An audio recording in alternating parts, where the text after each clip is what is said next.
Praise the lord. దేవుని నామంలో మీకందరికీ శుభములు కలుగును గాక.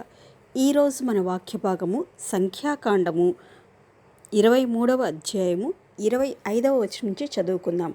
అంతట బాలాకు, నీవు ఏ మాత్రమును వారిని శపింపను వద్దు, దీవింపను వద్దు అని బిలాంతో చెప్పగా, అంతకుముందు వాక్య భాగంలో మనం చదువుకున్నాం కదా. ఈ బాలాకు రాజు బిలాం గారిని పిలిపిస్తాడనమాట. పిలిపించి, మా రాజ్యం చుట్టూ అంటే మా స్థలం దగ్గర, మేముండే ప్రదేశం దగ్గర ఇజ్రాయేలీలు వచ్చి ఉన్నారు. ఐగుప్తు దేశం నుంచి, ఇజ్రాయేల్ అంటే కానీ ఐగుప్తు దేశం ప్రజలు వచ్చి ఉన్నారు. వాళ్ళని నీవు వచ్చి శపించినట్లయితే నేను ఈజీగా వాళ్ళని ఓడిస్తాను అని చెప్తాడు. అప్పుడు బిలాము వచ్చి దేవుని వాక్కు చొప్పున వాళ్ళని దీవిస్తాడనమాట. అలా 2 times వాళ్ళని దీవించిన తర్వాత బాలాకి కోపం వస్తుందంట. కోపం వచ్చి నువ్వేం శపించవద్దులే, దీవించవద్దులే అని చెప్తున్నప్పుడు బిలాము ఏమంటాడంటే, బిలాము, యెహోవా చెప్పినదంతయు నేను చేయవలనని నేను నీతో చెప్పలేదా అని బాలాకుకు ఉత్తరమేగా. అప్పుడు బిలాము ఏమంటే, నేను ముందే చెప్పాను కదా, యెహోవా దేవుడు నాకు ఏదైతే సెలవిస్తాడో అదే మీతో చెప్తానని అన్నాంట. బాలాకు, నీవు దయచేసి రమ్ము, నేను వేరొక చోటికి నేను తోడుకొని పోయేదును, అక్కడ నుండి నా నిమిత్తము నీవు వారిని శపించుట దేవుని దృష్టికి అనుకూలమగునేమో అని బిలాంతో చెప్పాను. ఇక 3rd time ఏమన్నాడంటే బాలాకు, సరే ఇంకొక చోటుకి వెళదాం రా, అక్కడి నుంచి చూడు నీకు వీలవుతుందేమో శపించడానికి అని అన్నాడంట. బాలాకు ఎడారికి ఎదురుగా ఉన్న పెయూరు శిఖరములకు బిలాం తోడుకొని పోయిన తర్వాత, సరే ఇక్కడ చెప్పి ఏం చేశాడంటే ఇంకొక వైపు, ఒక శిఖరం వైపు పెయూరు అనే కొండ మీదకి తీసుకుని వెళ్ళిన తర్వాత అక్కడ వాళ్ళు ఎప్పటిలాగానే దేవునికి బలి అర్పిస్తారు.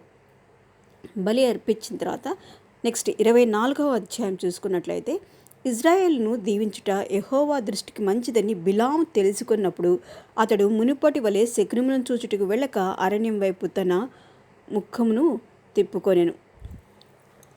తను అక్కడికి వెళ్ళిన తర్వాత దేవుడు తనకు బయలుపరిచింది ఏంటి? వాళ్ళని దీవించమని చెప్పారు కదా.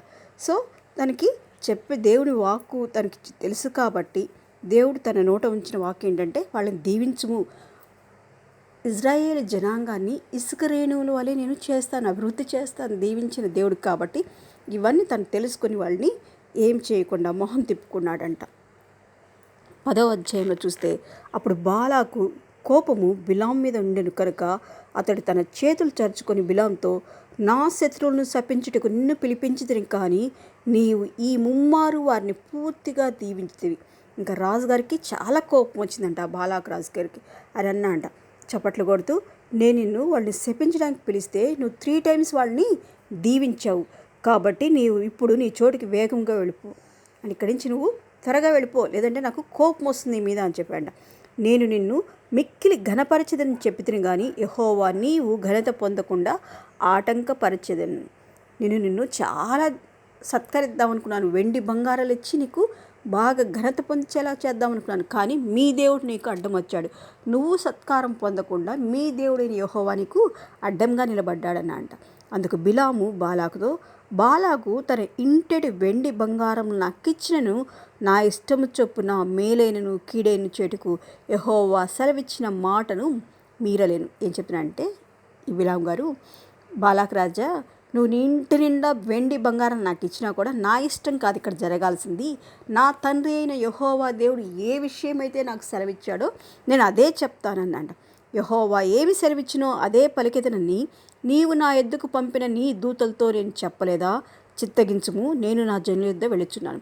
నేను ముందే చెప్పాను కదా రాజా, నీ మనుషులు పంపించినప్పుడే చెప్పాను కదా, నా వాక్కు కాదు, నా మాటలు కాదు, నా ఆలోచన కాదు, దేవుడు ఏదైతే నాకు బయలుపరుస్తాడో అదే నేను చెప్తా అని చెప్పి ఫస్ట్ నువ్వు మా ఇంటికి పంపించినప్పుడే నేను చెప్పాను. ఇక్కడికి వచ్చి కూడా నేను అదే చేశాను, నా సొంత మాటలు చెప్పను అని చెప్పేసి అక్కడి నుంచి తన ఊరికి వెళ్ళిపోయాడు.